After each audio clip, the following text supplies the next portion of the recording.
Saya ulangi lagi. Assalamualaikum warahmatullahi wabarakatuh.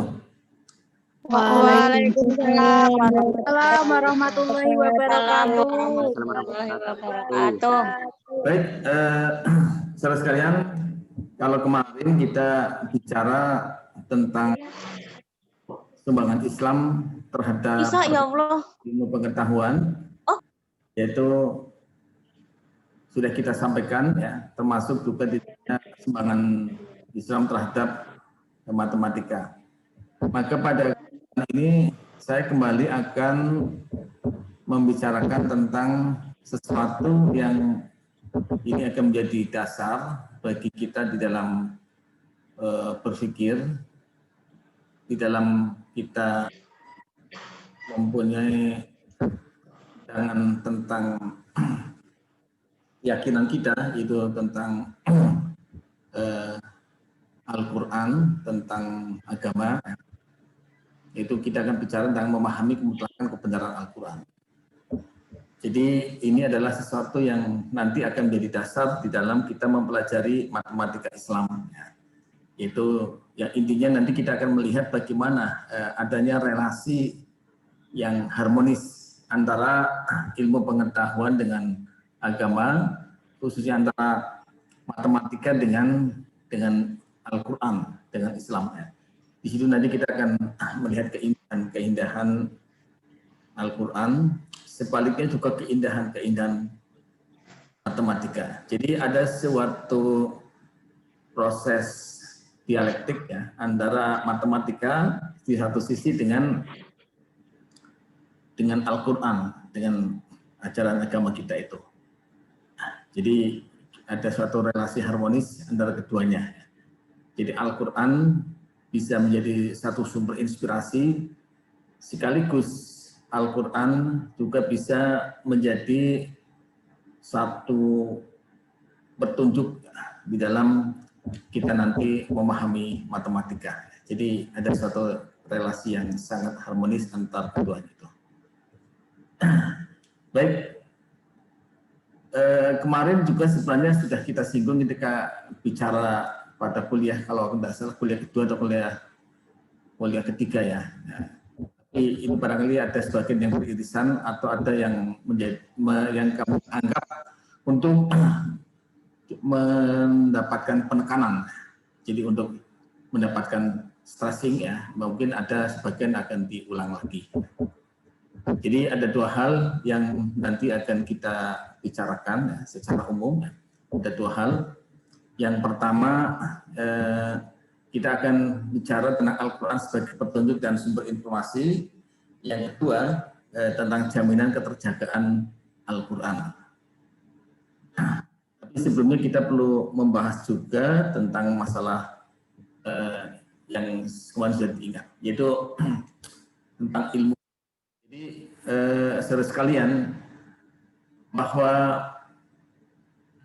ilmu Allah itu, jadi semua ilmu pada hakikatnya bisa kita katakan itu adalah ilmu Allah, ilmu dari Allah. Jadi ilmu adalah pengetahuan yang ada pada manusia, itu pada hakikatnya adalah ilmu Allah. Yang kemarin kita sudah tahu bahwa Allah itu adalah Al-Khaliq ya. Sebagai pencipta, maka Allah itu adalah Al-Alim. Karena alim ya, maka Allah itu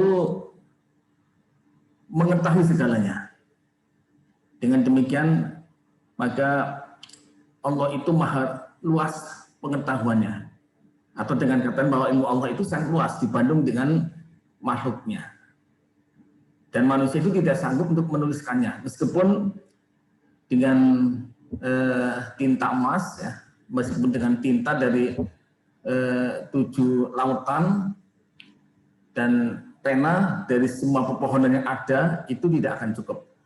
Ada di dalam surat Al-Kahfi, qul law kana al-bahru midada li kalimati rabbi lanafidal bahru qabla an tanfada kalimatu rabbi walau ji'na bimithlihi madada. Katakanlah sekiranya lautan itu menjadi tinta untuk menulis kalimat-kalimat Tuhanku, sesungguhnya habislah lautan itu sebelum habis ditulis kalimat-kalimat Tuhanku. Meskipun kamu datangkan tambahan sebanyak itu pula ya. Jadi ini artinya apa? Nanti sekalian ya, saudara sekalian, bahwa ilmu itu adalah demikian luasnya. Ada lagi di dalam surat yang lain Allah mengatakan law anna fil ardi min sajaratin aqlamul wal bahru yamudduhu min ba'dihi sab'atu abhurim ma nafidat kalimatullah innallaha azizun hakim. Dan seandainya pohon-pohon di bumi menjadi pena dan laut ya, ditambahkan kepadanya 7 laut lagi sesudah keringnya, niscaya tidak akan habis-habisnya ditulis kalimat Allah. Sesungguhnya Allah Maha Perkasa lagi Maha Bijaksana. Ini gambaran tentang bagaimana maha luasnya ilmu Allah. Sedangkan kita sebagai makhluknya itu sangat terbatas. Makanya ada di dalam surat Al-Baqarah, "Qul subhanaka la ilma lana illa ma 'allamtana innaka antal alimul hakim." Engkau ya Allah, tidak ada yang kami ketahui selain dari apa yang telah Engkau ajarkan kepada kami. Jadi yang kita ketahui itu pada hakikatnya itu adalah yang merupakan diajarkan oleh Allah. Jadi la ilma lana illa ma 'allamtana. Ini sikap tawadhu kita sebagai makhluk harus begitu ya. Innaka antal alimul hakim. Sesungguhnya engkau lah yang maha mengetahui lagi maha bijaksana. Kemudian dalam surat Al-Isra ya, itu dikatakan wa yas'alunaka 'anir ruh quliruhu illa quliruhu min amri rabbi wa ma utitu minal ilmi illa qalila. Dan mereka bertanya kepadamu tentang ruh, katakanlah ruh itu termasuk urusanku. Dan tidaklah kamu diberi pengetahuan melainkan sedikitnya. Jadi kita itu ya diberi ilmu itu sedikit ya. Makanya tidak ada tempatnya bagi manusia, bagi kita untuk sombong. Jadi kita itu hanya sedikitnya. Ya, makanya kalau diibaratkan kita ada lautan ya, kemudian Anda mencelupkan apa namanya jari ya, maka kita tidak bisa, atau kita yang sisa di jari itu ya mungkin sebagian kecil dari kita, sebagian kecil dari ilmu kita. Dan air yang ada di samudra yang luas itulah, bahkan di situ dikatakan 7 kali ya. Ini artinya sangat luasnya ilmu Allah. Oleh karena itu Allah adalah sumber segala ilmu dan Allah Maha. Allah itu paling tahu. Ya. Allah itu paling tahu tentang segala sesuatu. Dialah Allah yang menjadikan segala yang ada di bumi untuk kamu. Ya. Waladhi khalaqalakum fil ardi jami'a tsumma stawa ila sama wa sawahunna sab'a samawati wa huwa bikulli syai'in alim. Dialah Allah yang menjadikan segala yang ada di bumi untuk kamu, dan Dia hendak menciptakan langit lalu dijadikan 7 langit, dan Dia Maha mengetahui atas segala sesuatu. Jadi Allah itu Maha mengetahui ya, baik yang abstrak, yang ghaib ataupun yang nyata, yang syahadah. Wallati la ilaha illa huwa alimul ghaib wasyahadah warahmanur rahim. Dialah Allah yang tiada Tuhan selain Dia, yang mengetahui yang ghaib dan yang nyata. Dia yang Maha Pemurah lagi Maha Penyayang. Ini surat Al-Asr ayat 22. Jadi apa yang ada di langit dan di bumi, apa yang ada di daratan dan di lautan, ya, bahkan tiada sehelai daun pun yang gugur melainkan Allah itu mengetahui. Ya, jadi kalau kerentaknya hati itu sudah diketahui ya. Jadi kalau misalnya teman-teman mahasiswa itu ada kerentak ya, sedikit ya, itu Allah mengetahui ya. Atau pengen berbuat tidak baik, Allah itu sudah mengetahui. Bahkan tidak jatuh sebutir biji pun dalam kegelapan bumi, itu juga diketahui.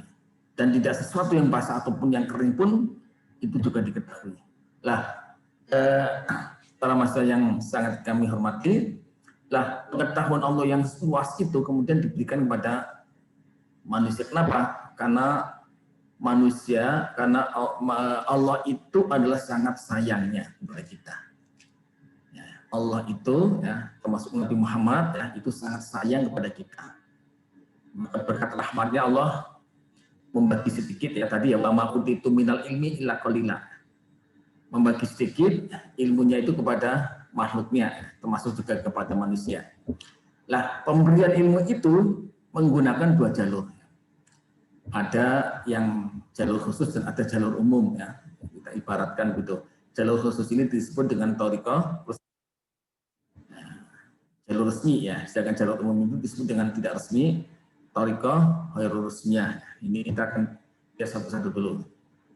Yang pertama ini dulu, yang jalur umum dulu, jalur yang tidak resmi ya. Ghairur resmiyah. Jadi dalam konteks jalur umum ini ilmu Allah itu diberikan juga melalui jalur umum itu berupa apa? Ilham atau berupa kecenderungan. Nah, jadi kita berpikir tentang sesuatu ya, itu sebenarnya adalah bentuk dari bahwa kita itu mendapatkan pengetahuan awal dari kita mendapatkan pengetahuan. Kemarin sudah saya contohkan misalnya seorang Newton ya, Isaac Newton itu mendapatkan ilmu Allah berupa hukum gravitasi.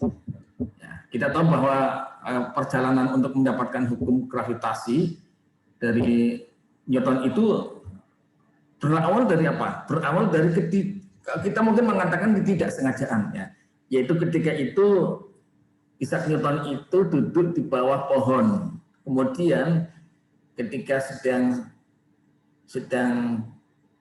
istirahat di bawah pohon itu ternyata ada suatu buah yang jatuh. Ada buah yang jatuh. Nah, ketika ada buah yang jatuh itu kemudian di situlah ada ilham. Ya. Ada satu keinginan ya untuk kemudian melakukan penelitian. Nah, dalam bahasa yang lain itu ilham itu dalam bentuknya juga dalam hal ini adalah rasa ingin tahu, rasa penasaran. Bahasa Anda adalah kepo dia. Jadi kepo itu juga sebenarnya salah satu pintu ya untuk kita mendapatkan pengetahuan. Jadi Newton itu ketika ada benda yang jatuh, kemudian penasaran dan berpikir ya ini kenapa ya benda ini kok jatuh, buah ini kok jatuh, dan mengapa jatuhnya itu ke bawah bukan ke atas ya. Ada kemudian beliau melakukan satu upaya untuk itu dengan melalui berbagai eksperimen sehingga kemudian muncullah satu teori yang disebut dengan teori gravitasi ya, atau hukum gravitasi ya. Jadi ketika itu kemudian orang secara umum bisa mendapatkan sebuah teori ya, atau bisa menjelaskan mengapa benda itu jatuh ke bawah. Ya, sebenarnya bukan benda jatuh ke bawah, tapi benda itu tertarik oleh sesuatu. Nah, sesuatu di sini adalah bumi, karena bumi itu punya daya gravitasi. Ya. Ketika lepas dari gravitasi itu, maka dia akan bebas. Ya. Makanya kemudian ada pesawat ulang-alik, ya, pesawat luar angkasa itu kenapa tidak jatuh? Itu karena memang dia ada awalnya itu ada energi yang sangat besar untuk melawan tarikan bumi ya, dan sampai kepada satu titik di mana akhirnya dia lepas dari gravitasi itu. Jadi ada suatu tempat ya di atas di luar bumi itu yang tidak lagi terkena gaya gravitasi ya. Nah, ketika itu pesawat ruang angkasa itu bisa menerobos itu ya, maka kemudian dia akan bisa lepas dari pengaruh gravitasi ya.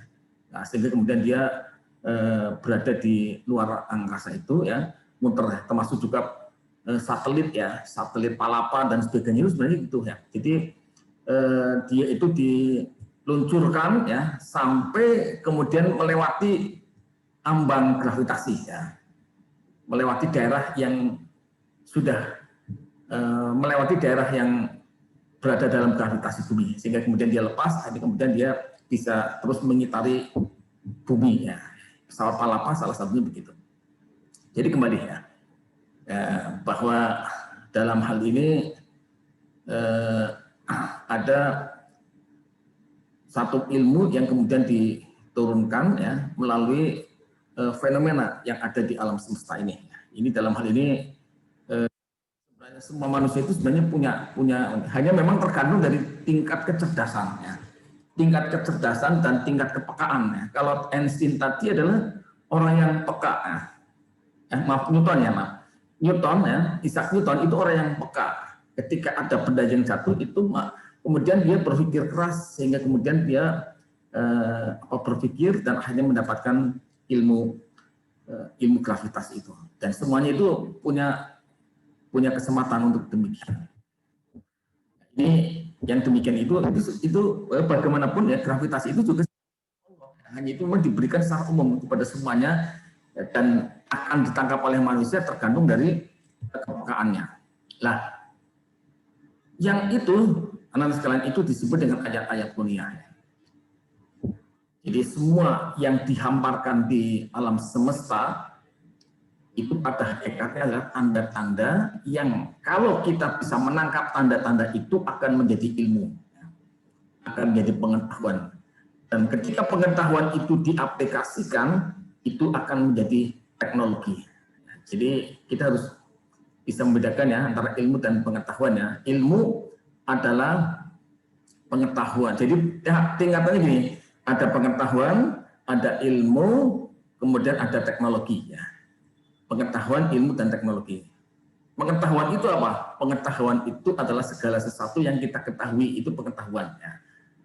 Nah, jadi awalnya itu, tahapan awal itu pengetahuan. Hanya kemudian dari pengetahuan itu kemudian dilakukan satu strukturisasi, ya, dibuat dalam kaitan-kaitan, ya, jadi dilihat kaitan-kaitannya atau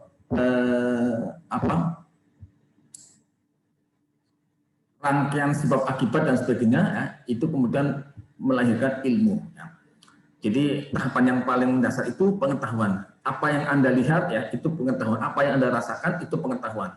Ketika yang Anda lihat, Anda rasakan, kemudian Anda strukturisasi ya, itu nanti akan menjadi ilmu ya. Sebagaimana tadi Newton ya, dia punya pengetahuan apa? Ada benda jatuh itu pengetahuan. Tapi kemudian dia melakukan satu simulasi, melakukan percobaan, sehingga kemudian dia mendapatkan sebuah formula, yaitu bahwa benda selama berada di bawah wilayah tarikan bumi, maka dia akan terkena tarikan itu. Nah, tarikan itu yang disebut dengan gravitasi. Itu namanya pengetahuan. Makanya sebenarnya ada salah kaprah ya kalau kita menyebutkan ilmu pengetahuan. Nah, ini sama saja dengan kita menyebut sapi hewan, bukan hewan sapi. Coba antara sapi dan hewan itu lebih umum mana? Lebih umum mana? Artinya yang merupakan sesuatu yang lebih general ya, itu sapi atau hewan? Coba ada yang tahu? Lebih umum atau lebih general mana antara sapi dengan hewan? Kan lebih umum hewan kan ya? Ya. Sehingga nyebutnya apa? Hewan sapi ya. Ya Pak, hewan. Sapi ya, bukan sapi hewan. Lah, antara pengetahuan dengan ilmu itu lebih general mana? Lebih umum mana? Lebih umum pengetahuan ya. Ada pengetahuan yang spesifik yang disebut dengan ilmu ya. Maka kemudian kita menyebutnya mestinya pengetahuan ilmu ya. Bukan ilmu pengetahuan. Jadi penyebutan ilmu pengetahuan itu sebenarnya sesuatu yang tidak tepat ya. Orang Jawa mengatakan itu salah kaprah. Yang benar adalah pengetahuan ilmu. Atau kalau misalnya kita mau nyebut ya ilmu sajalah, nggak usah pakai pengetahuan. Tapi ya tidak apa-apa lah ya. Mungkin ini sudah menjadi sesuatu yang oke. Kembali. Jadi pengetahuan yang diberikan kepada manusia ya itu tadi melalui jalur yang ada di alam semesta ini ya, ini disebut dengan ayat-ayat kauniyah, yaitu tentang fenomena alam atau sunatullah yang terbendam ya. Ini sebagaimana ada di dalam surat Al-Imran, inna fi khalqis samawati wal ardi wa ikhtilafil laili wan nahari ayatin liulil albab. Sesungguhnya dalam penciptaan langit dan bumi dan silih bergantinya siang dan malam atau malam dan siang terdapat tanda yang berakal. Jadi bagi orang-orang yang kritis, bagi orang-orang yang menggunakan akalnya, itu apa yang ada di langit dan bumi itu adalah modal untuk mendapatkan ilmu. Nah, di sini ada penjelasan orang demikian itu yang bagaimana ya? Orang-orang yang demikian itu adalah alladzina yadhkurunallaha qiyaman wa qu'udan wa 'ala junubihim wa yatafakkaruna fi khalqis samawati wal ardh. Rabbana ma khalaqta hadza batilan subhanaka faqina adzabannar. Yaitu orang-orang yang senantiasa mengingat Allah sambil berdiri atau duduk atau dalam keadaan berbaring. Dan mereka memikirkan tentang ciptaan langit dan bumi ya, seraya berkata, ya Allah, ya Tuhan, Dia adalah Engkau menciptakan segala sesuatu itu dengan sia-sia. Maha suci Engkau, maka peliharalah kami dari siksa neraka. Jadi itu artinya fenomena ini sudah dibentangkan di alam semesta ini. Nah, manusia itu punya potensi. Potensi apa? Ada potensi pendengaran, ada potensi penglihatan, ya. Termasuk juga ada potensi yang lain, potensi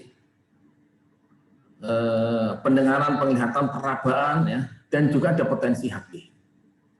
Nah, dengan potensi yang ada ini, ya, anak-anak sekalian, maka manusia itu mampu memahami apa yang terjadi di alam, ya. Jadi mampu memahami, kemudian merumuskannya dalam suatu ilmu. Ya. Kemudian setelah itu dapat diaplikasikan ya, menjadi teknologi. Ya. Jadi mengetahui, kemudian merumuskan dalam bentuk ilmu, ya, kemudian mengaplikasikannya dalam bentuk teknologi. Jadi teknologi itu adalah aplikasi dari ilmu. Ya. Teknologi itu pada hakikatnya adalah aplikasi dari ilmu. Ya. Nah, itulah yang menyebabkan adanya kemajuan. Nah, jadi adanya kemajuan itu adalah karena manusia itu menangkap apa yang ada di alam semesta itu, kemudian merumuskannya menjadi ilmu, kemudian mengaplikasikannya menjadi teknologi. Nah, jadi itu yang kemudian ada ilmu. Nah, tetapi anak-anak sekalian bahwa kebenaran yang dihasilkan dari ilmu itu adalah sesuatu yang sifatnya relatif ya, jadi bersifat relatif dan itu merupakan kebenaran empiris ya, kebenaran yang didapatkan dengan cara kita melalui pengamatan indrawi ya. Jadi sesuai dengan pengalaman atau mungkin juga percobaan atau eksperimen yang dilakukan. Nah, karena itu ya, maka itu tergantung dari bagaimana kedalaman manusia di dalam melihat kenyataan itu. Makanya bersifat empiris ya. Maka dengan demikian ilmu itu adalah sesuatu yang selalu berkembang. Jadi selalu saja ada penemuan terbaru yang kemudian digali oleh manusia sehingga memunculkan penemuan baru lagi ya. Penemuan-penemuan ini menyempurnakan teori yang ada atau mungkin membatalkannya. Contohnya ya, perkembangan tentang atom ya. Kita belajar mungkin pernah mendengar ada teori atom Dalton. Ya. Kemudian jadi teori atom Dalton itu yang paling sederhana yang hanya menyatakan bahwa atom adalah bagian benda yang terkecil yang tidak bisa dibagi-bagi lagi. Kemudian setelah itu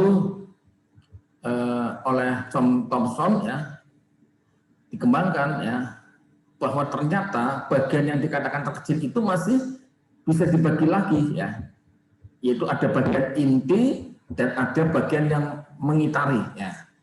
Bagian inti itu disebut dengan apa? Dengan proton. Kemudian ternyata ya, itu bagian inti pun ternyata masih bisa dibagi lagi ya. Ada bagian neutron dan juga ada deuteron. Jadi itu. Lah ternyata kemudian berkembang lagi ya. Ada yang namanya teori Bohr ya, Niels Bohr ya, yang mengatakan bahwa kalau dibagi-bagi terus itu akan ada namanya hukum kuantum ya. Jadi ada satu fase di mana kuantum dalam fase kuantum itu semuanya itu sama. Jadi semua benda itu pada hakikatnya tersusun dari kuanta atau kuantum itu. Kemudian sampai sekarang ada teori modern. Jadi itu ya, artinya perkembangan tentang suatu teori itu adalah sesuatu yang dinamis ya. Jadi bukan sesuatu yang mutlak ya. Jadi kebenaran yang didapatkan dari ayat-ayat kauniyah ya, itu adalah kebenaran yang tidak final ya. Artinya bersifat relatif. Ini oke, ini sebagai pendahuluan itu adalah bicara tentang itu. Sekarang kita melihat yang kedua yang nanti menjadi stressing kita. Di samping ada jalur umum, ada jalur resmi atau koridor resminya. Ini maka pada jalur resmi ini itu adalah berupa wahyu ya. Jadi wahyu yang diberikan kepada orang tertentu ya. Dalam hal ini adalah kepada para nabi dan rasul, dan ini kemudian disebut dengan ayat-ayat qauliyah ya. Ini diberikan kepada rasul dan disebut pula dengan ayat-ayat qauliyah atau firman Allah. Ini ada yang berupa lembaran atau suhuf ya, dan ada pula yang berupa kitab ya. Di dalam yang berupa suhuf itu ya, misalnya Anda lihat dalam surat Inna ada lafi suhufil ula suhfi Ibrahim di surat apa Al-A'la, Sabbih isma rabbikal a'la. Yang berupa kitab itu ada Taurat, Zabur, Injil, dan Al-Quran. Dan Al-Quran ini adalah sesuatu yang selalu disebut dalam kitab-kitab yang sebelumnya ya. Jadi ternyata di kitab-kitab yang lain itu juga disebut Al-Quran. Karena di dalam Al-Quran juga disebutkan innahu lafi zubril awalin. Dan sesungguhnya Al-Quran itu benar-benar disebut dalam kitab-kitab yang sebelumnya. Nah, pengertian Al-Quran ini ya, saya kira nanti Anda bisa berdalam ketika belajar tentang ulumul Quran ya. Tapi saya akan menyinggung sedikit ya. Jadi Al-Quran itu berasal dari kata Quran yang berarti menghimpun atau menyatukan ya. Kemudian kalau kita lihat dari pengertian atau takrif Al-Quran itu ya, jadi Al-Quran itu adalah kalam Allah. Kemudian al-mu'jiz, al-munazzalu ala qalbi Muhammad sallallahu alaihi wasallam, al-manqulu bil tawathir. Kemudian al-muta'abbadu bitilawatihi. Kita akan lihat penjelasannya satu-satu ya. Jadi Al-Quran itu adalah Allah. Ya. Al-Quran itu adalah kalam Allah yang merupakan mukjizat yang diturunkan kepada Nabi Muhammad SAW, yang disampaikan kepada kita secara mutawatir dan dijadikannya membaca adalah ibadah. Artinya membaca Al-Quran itu adalah ibadah. Ya, kita lihat satu-satu. Jadi Al-Quran itu adalah kalam Allah. Ya. Jadi ini maknanya apa? Al-Quran itu firman Allah ya, yang disampaikan kepada Rasulullah melalui perantara malaikat. Dan firman Allah itu merupakan kalam ya, yang tentu saja tetap berbeda dengan kalam manusia ya. Kalam hewan ataupun juga kalam malaikat. Allah mengatakan wa ma yantiqu anil hawa in huwa illa wahyuha.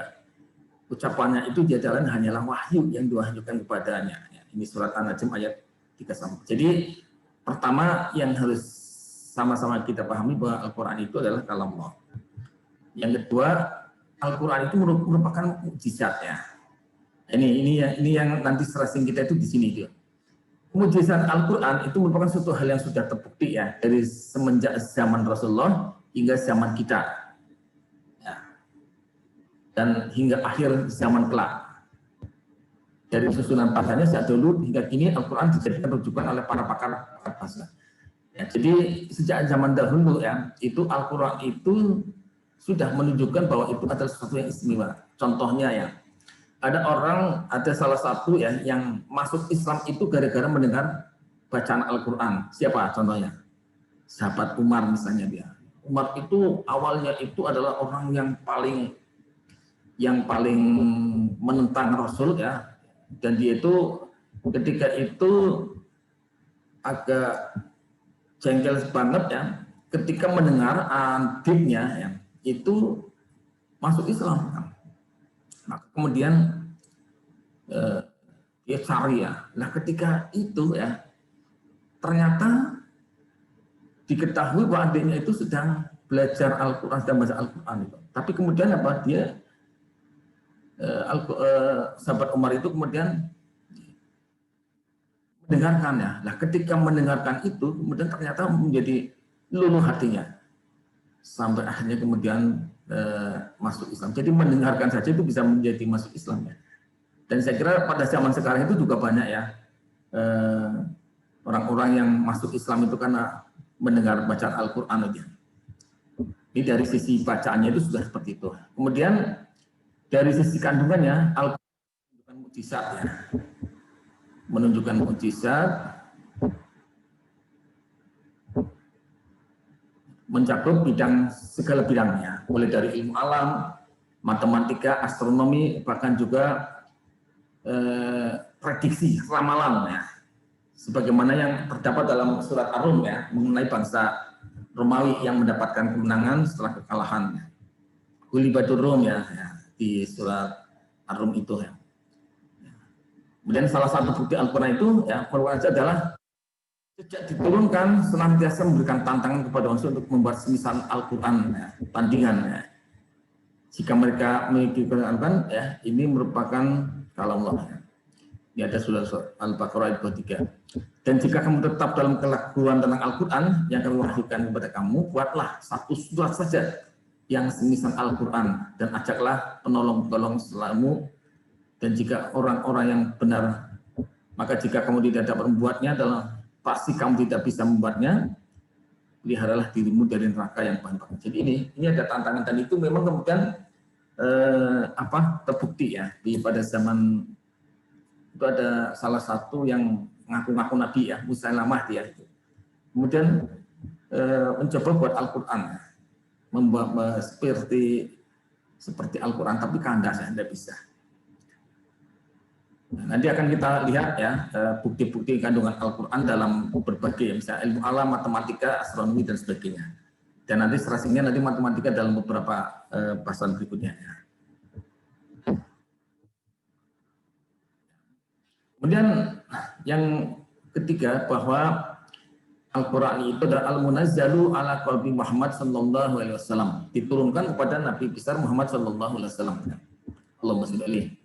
Kalau mendengarkan disebut Nabi Muhammad SAW, Anda ya jangan pelit-pelit ya, Anda juga menyebut Allahumma sholli alaihi ya.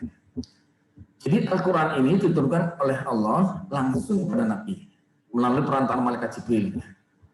Ini di surat Asy-Syura ya, dan sesungguhnya Al-Quran itu benar-benar diturunkan oleh Tuhan sebesar. Dia dibawa oleh Ruhul Amin ya, Jibril ke dalam hatimu agar kamu menjadi salah satu orang di antara orang-orang yang memberikan peringatan dengan bahasa Arab yang jelas. Kemudian yang berikutnya adalah al-manqulu it-tawatur, diriwayatkan secara mutawatir. Jadi setelah Rasul itu mendapatkan wahyu ya, beliau langsung menyampaikan wahyu tersebut kepada para sahabatnya. Dan dalam mereka terdapat beberapa orang sahabat yang secara khusus mendapatkan tugas dari Rasulullah untuk menuliskan wahyu ya. Jadi ada yang bertugas ya. Al-Quran ini ditulis di pelepah kurma, di tulang-tulang, kulit hewan, dan sebagainya. Di antara yang terkenal adalah Ali bin Abi Thalib, Muawiyah, Ubay bin Ka'ab, Zaid bin Sabit. Ya. Ini adalah para sahabat yang banyak menulis Al-Quran. Meskipun tidak mendapatkan instruksi secara langsung dari Rasul, ya. Namun pada masa itu, Al-Quran itu belum digunakan dalam satu mushaf sebagaimana yang ada saat ini. Jadi waktu itu kan masih dalam bentuk serpihan-serpihan itu. Kemudian yang terakhir ya, membacanya adalah ibadah. Jadi kalau kita baca Al-Quran itu adalah ibadah.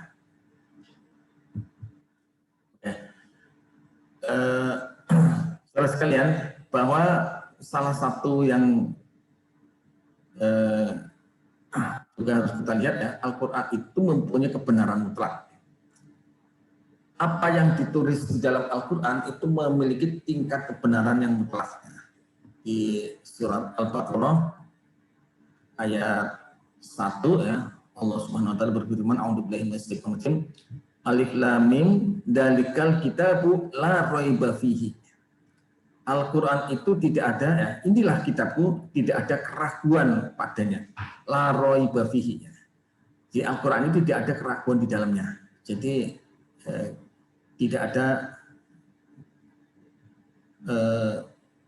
keraguan sedikit pun. Di surat 15 ayat 9 ya, Allah juga mengatakan nazzalna dzikra wa inna lahu lahafidun. Jadi Allah menjamin akan keaslian Al-Quran ya, sampai kiamatnya. Inna nahnu nazzalna dzikra ya. Sesungguhnya akulah yang menurunkan ad-dzikra itu. Ad-dzikra itu Al-Quran. Wa inna lahu lahafidun. Dan sesungguhnya akulah yang menjaganya. Makanya kalau kita lihat ya, sepanjang sejarah, segala upaya untuk memalsu Al-Quran ya, itu akan ketahuan. Ya. Jadi upaya sedikit pun ya, itu nanti akan ketahuan itu. Karena Allah sendiri yang menjamin. Inna nahnu nazzalna dzikra wa inna lahu lahafidun. Kemudian bukti kebenaran Al-Quran adalah tidak ada kontradiksi antara satu ayat dengan ayat yang lainnya. Jadi tidak ada perbedaan. Dan tidak ada satu yang mampu membuat yang serupa dengan Al-Quran. Atau serupa dengan 10 saja dalam Al-Quran. Atau salah satu suratnya saja. Jadi tidak ada yang mampu. Oke, sekarang kita masuk pada masalah ini. Jadi kebenaran itu sudah jelas ya. Sekarang bagaimana hubungan antara Al-Quran dan ayat dan ilmu pengetahuan, atau antara ayat-ayat qauliyah dan ayat-ayat kauniyah ya.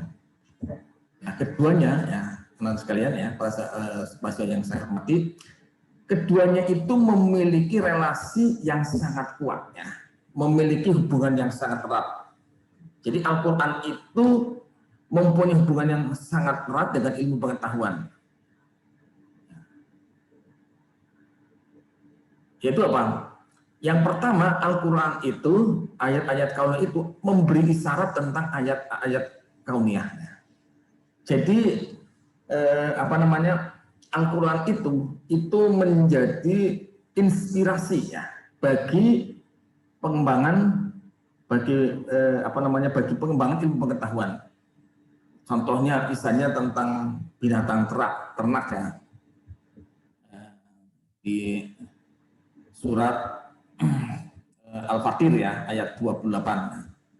Wadawaba wal an'am muhtalifun alwanuhu kadzalik indama yasyallah min ibadihil ulama innallaha azizun ghafur.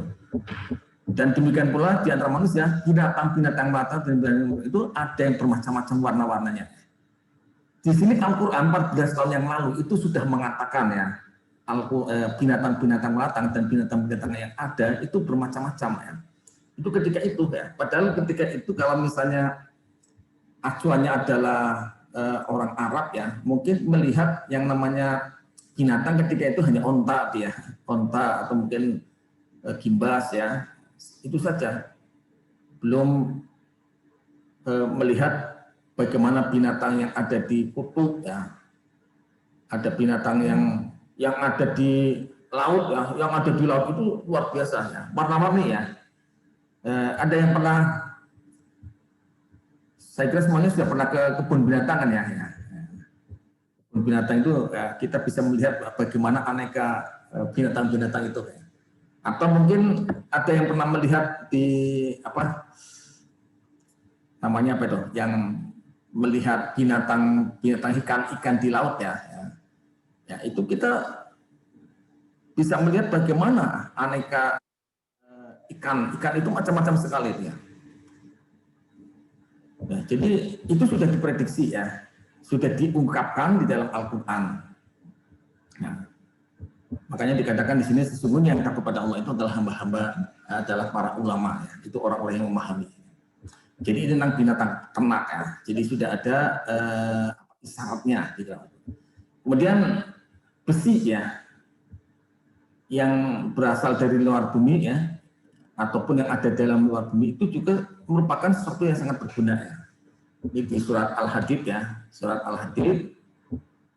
Laqad arsalna rusulana bil bayyinat wa anzalna ma'ahumul kitaba. Ya.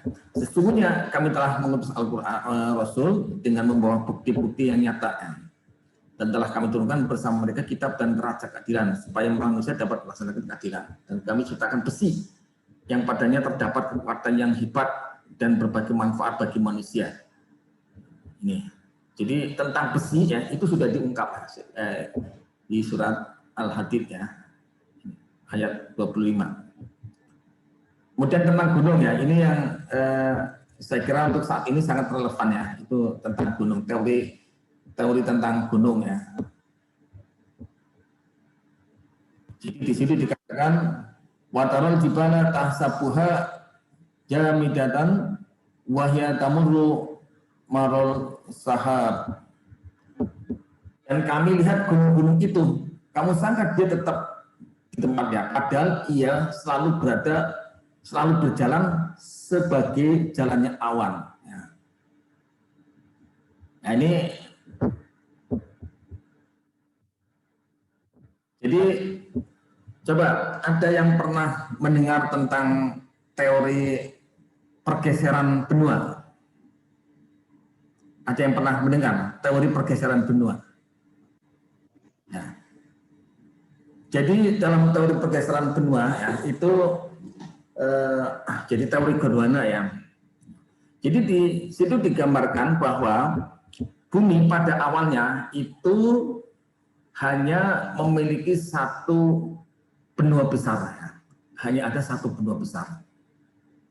Nah, kemudian setelah itu dua benua besar itu pecah menjadi dua. Pecah menjadi dua ya. Yang satunya adalah Eurasia, yang satunya adalah Gondwana ya. Ya, kemudian terus ya sampai hanya kemudian menjadi sekarang. Ya, ini adanya bentuk seperti sekarang itu adalah karena daratan itu bergeser ya. Berarti ini tepat sekali dengan teori ini, dengan apa yang diinformasikan dalam Al-Quran itu ya. Jadi gunung-gunung itu kita menduga ada di tempatnya, padahal ia berjalan sebagaimana jalannya awan. Artinya apa? Daratan itu bergeser ya. Beberapa waktu yang lalu ya pernah juga disampaikan misalnya tentang teori yang menyatakan bahwa Pekalongan itu awalnya pantainya itu adalah di daerah Petung Kriono. Pernah dengar enggak ya? Ya, jadi pantai Pekalongan itu bukan di Ngebung sekarang ini, tapi di Petung Kriono. Ya. Di Petung Kriono, di Bandar itu ya. Makanya namanya Bandar ya. Bandar itu apa sih? Bandar itu adalah pelabuhan ya. Jadi bandar itu pelabuhan ya. Lah kok bandar ya? Kok sekarang itu ada di gunung ya? Itu adalah karena adanya pergeseran. Ya, jadi ada selalu pergeseran ya. Jadi ada pergeseran ya yang menyebabkan terjadinya pulau-pulau yang ada sekarang ini. Dulu itu antara Kalimantan dengan Pulau Jawa itu juga bersatu, tapi karena saling bergeser kemudian ada Laut Jawa. Dulu antara Sumatera dengan Semenanjung Malaysia, Semenanjung Malaka itu bersatu. Kemudian karena bergeser maka menjadi seperti sekarang ini. Ini ternyata sudah diungkapkan di dalam Al-Quran ya. Begitu. Kemudian adanya hujan ya. Tentang adanya hujan ya. Ini juga sudah ada wasama idatir roj'i. Bumi langit yang mengandung hujan. Jadi adanya hujan dari langit ya, meskipun kita juga sudah tahu tentang bagaimana terjadinya hujan ya. Itu tapi kan di situ kan bahwa adanya hujan itu kan karena adanya uap air yang ada di langit, ya, yang ada di awan itu, ya. Kemudian setelah itu mengalami proses sublimasi, ya, sehingga kemudian mereka air butir-butir itu akhirnya kemudian jatuh. Ya. Kan begitu kan ya teori tentang hujannya. Dan ini sudah diungkapkan di dalam Al-Quran. Ya. Jadi ini baru ini ya. Kalau tentang matematikanya nantilah di bagian berikutnya ya. Kemudian itu jadi pertama itu ya bahwa Al-Quran itu menjadi isyarat bagi kita mengungkap ilmu pengetahuan. Termasuk masih ada ya tentang isyarat itu misalnya tentang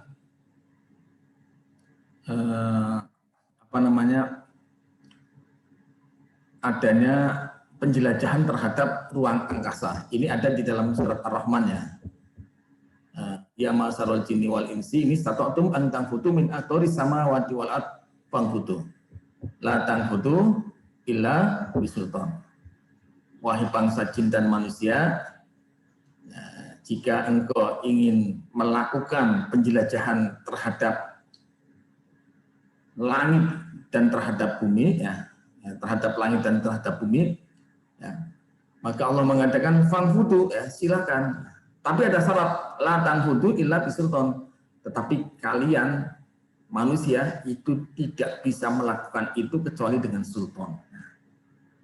Ya, itu artinya apa? Itu isyarat ya, isyarat bahwa manusia itu bisa melakukan penjelajahan terhadap ruang angkasa. Ya, manusia itu bisa melakukan penjelajahan terhadap ruang angkasa. Bahkan mungkin bisa menempati planet yang ada di tata surya, bukan hanya tinggal di bumi ya. Kalau kita lihat itu kan di tata surya kita itu ada berapa planet? Ada 9 kan ya. Memang sampai saat ini ya kita melihat bahwa planet yang layak huni itu adalah bumi. Tetapi dengan kemajuan ilmu pengetahuan tidak tertutup kemungkinan ya kita bisa tinggal di Mars. Ya. Bahkan sekarang sudah mulai dibuka yang pernah dipublikasikan tentang adanya wisata ke Mars. Ya. Silakan nanti kalau yang mau bulan madu ke planet Mars boleh ya.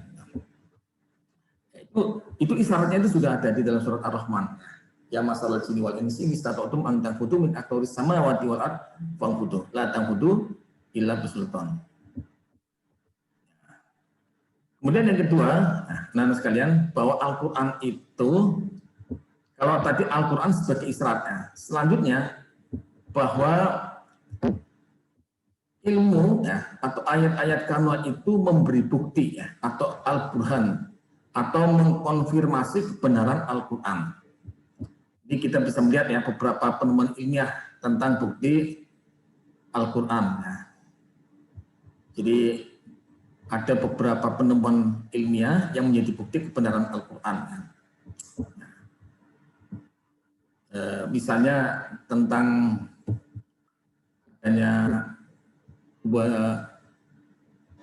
samudra yang tidak pernah yang ketemu tetapi tidak campur airnya ya. Kemarin sudah saya sampaikan ya.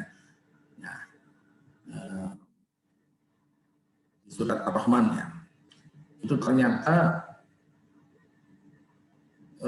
penemuan terbaru itu memang membuktikan bahwa itu terjadi, yaitu di daerah Gibraltar. Gibraltar itu adalah perbatasan antara selat di Gibraltar itu adalah selat yang memisahkan antara Spanyol dengan Maroko ya. Namanya selat Gibraltar. Selat Gibraltar sekaligus juga merupakan penghubung antara Laut Tengah dengan Samudra Atlantik. Berarti di situ ada pertemuan antara Samudra Atlantik dengan Laut Tengah. Nah, keduanya itu ternyata airnya itu tidak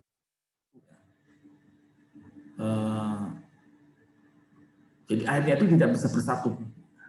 Jadi dua ayat tapi tidak bisa bersatu ya. Itu adalah juga ditunjukkan itu. Karena kalau ada pertentangan antara Al-Quran dengan ayat-ayat atau dengan bahasa lain, antara Al-Quran dengan ilmu pengetahuan itu ada pertentangan ya. Ini ada beberapa tapi sebenarnya gini, intinya gini. Tadi sudah saya jelaskan bahwa ilmu itu adalah sesuatu yang sifatnya relatif. Sifatnya relatif. Artinya bahwa kalau misalnya ada perbedaan ya antara ilmu pengetahuan dengan nas dalam Al-Quran, itu ada beberapa kemungkinan. Kemungkinan pertama adalah bahwa ilmu pengetahuan itu mungkin karena sifatnya itu relatif ya, mungkin belum mencapai pada kebenaran yang final. Nah, artinya mungkin riset tentang itu ya, itu belum tuntas ya. Sehingga nanti ketika orang itu melakukan penelitian lagi tentang hal yang berbeda itu ya, itu akan sampai pada satu kesimpulan bahwa yang benar itu Al-Quran. Jadi yang pertama itu mungkin ilmu pengetahuannya ya, yang mungkin ada kekeliruan ya, atau belum tuntas ya, karena sekali lagi bahwa ilmu pengetahuan itu sifatnya adalah relatif ya. Jadi sesuatu yang kita lihat sekarang itu benar itu belum tentu nanti benar. Sesuatu yang dulu itu benar ya, itu belum tentu benar. Itu ilmu pengetahuan itu sifatnya begitu.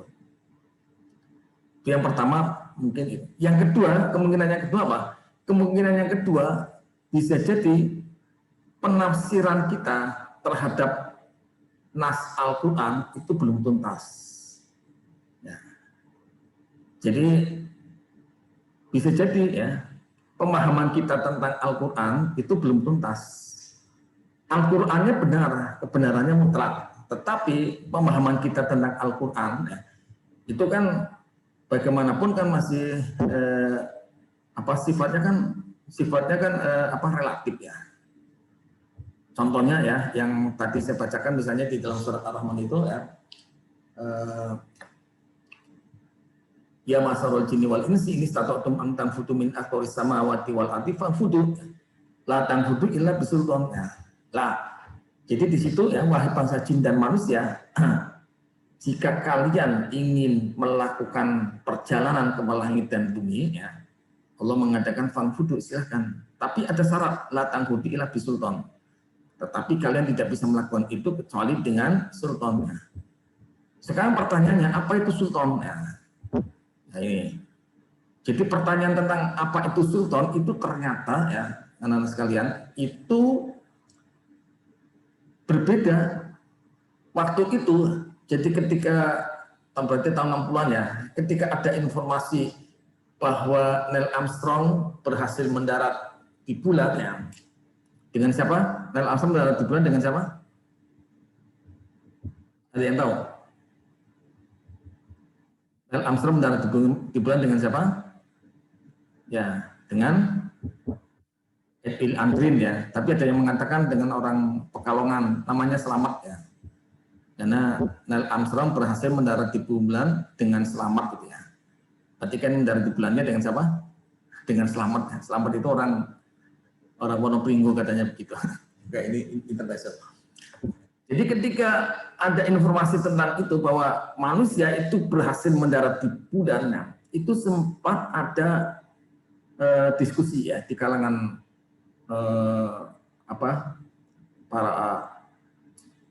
para ulama ya. Yang pertama mengatakan ya itu tidak mungkin itu. Sultan itu kan mahkota. Nyatanya kalau kita itu pakai mahkota tidak bisa sampai itu ya. Ada yang mengatakan sultan itu adalah singgasana ya. Nyatanya para raja yang berada di dalam singgasana tidak bisa ke bulan ya, dan seterusnya. Itu sempat ada katakanlah diskusi ya antar para ulama itu ya, sehingga kemudian kesimpulannya bahwa informasi semacam itu hoax. Nah, itu tidak mungkin itu bahwa manusia itu bisa pergi ke bulan.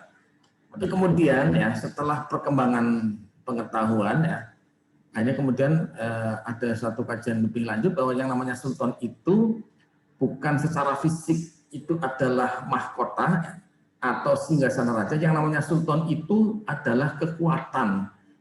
Dan memang ada kaitannya sultan kekuatan, raja kekuatan. Memang raja itu kan kuat, raja itu kan punya kekuasaan. Jadi sultan itu kekuatan. Nah, kekuatan itu apa? Kekuatan itu adalah ilmu. Kekuatan itu adalah ilmu dan kekuatan itu adalah teknologi. Nah, jadi dengan demikian ayat itu bahwa kamu tidak bisa melakukannya kecuali dengan teknologi. Dan memang betul bahwa Amerika ya, dengan teknologinya itu berhasil membuat Apollo ya, sehingga berhasil mendarat di bulan. Demikian juga sebelumnya, jadi sebenarnya sudah ada juga upaya untuk melakukan penjelajahan terhadap bulan ya, itu dilakukan oleh Rusia ya. Kalau Rusia namanya Soyuz ya.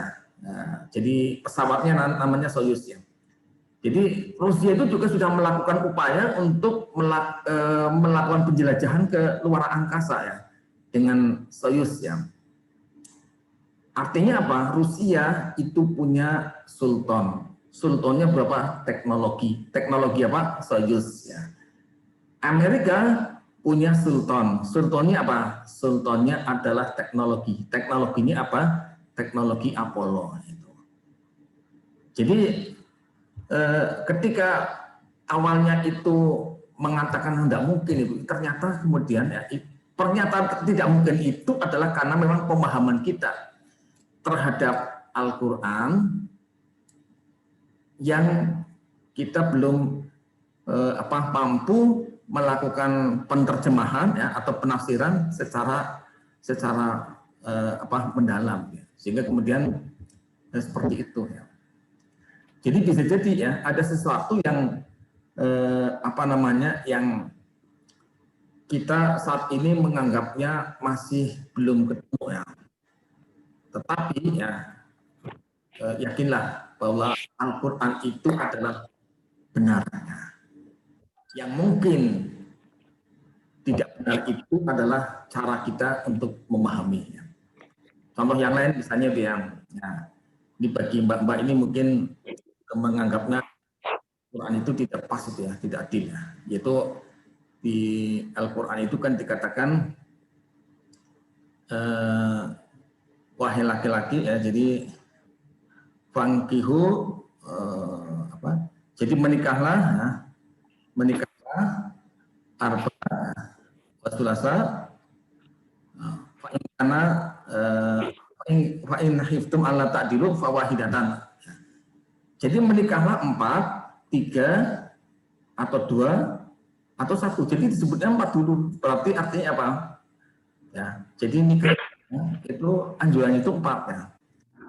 Atau 3 atau jadi dengan demikian mungkin kita akan mengatakan Islam itu kok masa menganjurkan poligami. Padahal poligami itu adalah sesuatu yang menyakiti laki perempuan misalnya dia. Nah itu mungkin ada pendapat di antara kita yang seperti itu ya. Nah itu ternyata kemudian setelah kita melakukan satu kajian yang lebih mendalam ya, ternyata bahwa nikah ada sebagian yang mengatakan bahwa pada hakikatnya Islam itu menganjurkan bukan poligami tapi monogami. Hanya memang Islam itu memberi ruang bagi adanya poligami. Jadi semacam pintu darurat. Jadi kalau ada sesuatu yang solusinya itu harus poligami, ya gimana lagi? Ya. Itu seperti itu ya. Jadi kadang ada sesuatu nas atau sesuatu yang mungkin kita pahami. Jadi ini kalau ada pertentangan itu seperti itu. Kalau ternyata sudah habis ini ya. Jadi itu yang berkaitan dengan matematika ya. Coba Anda inventarisasi ada enggak? Mungkin dalil-dalil atau nas-nas di dalam Al-Quran ya, yang bertentangan dengan matematika. Kalau sejauh ini saya belum tidak menemukannya. Malah justru yang ada itu nanti ya adalah adanya relasi yang harmonis ya, adanya hal yang saling menguatkan ya antara matematika dan Al-Quran. Tapi nanti kita akan lihat pada kesempatan yang akan. Baik, saya kira itu ya. Saya mohon maaf ya, tadi terlambat ya, sehingga ini juga agak terlambat, sudah jam 4 kurang 10. Ada yang ingin ditanyakan? Kalau mau ada yang ditanyakan silakan. Mana ada? Kalau tidak ada ya sudah, kita akhiri saja ya.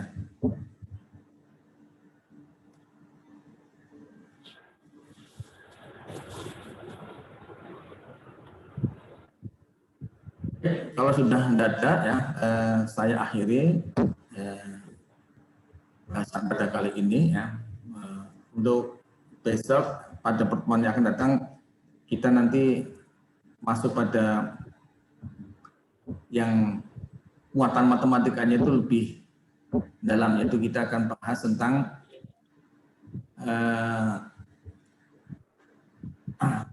19 dalam Al-Quran ya. Jadi tentang atau secara umum itu ada matematika dalam Al-Quran itu nanti kita akan lihat.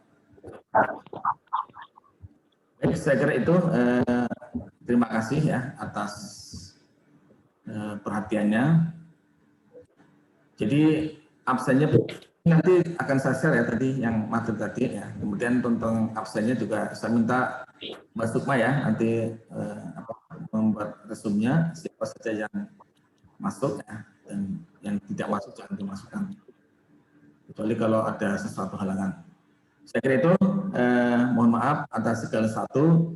Kita akhiri dengan membaca hamdalah.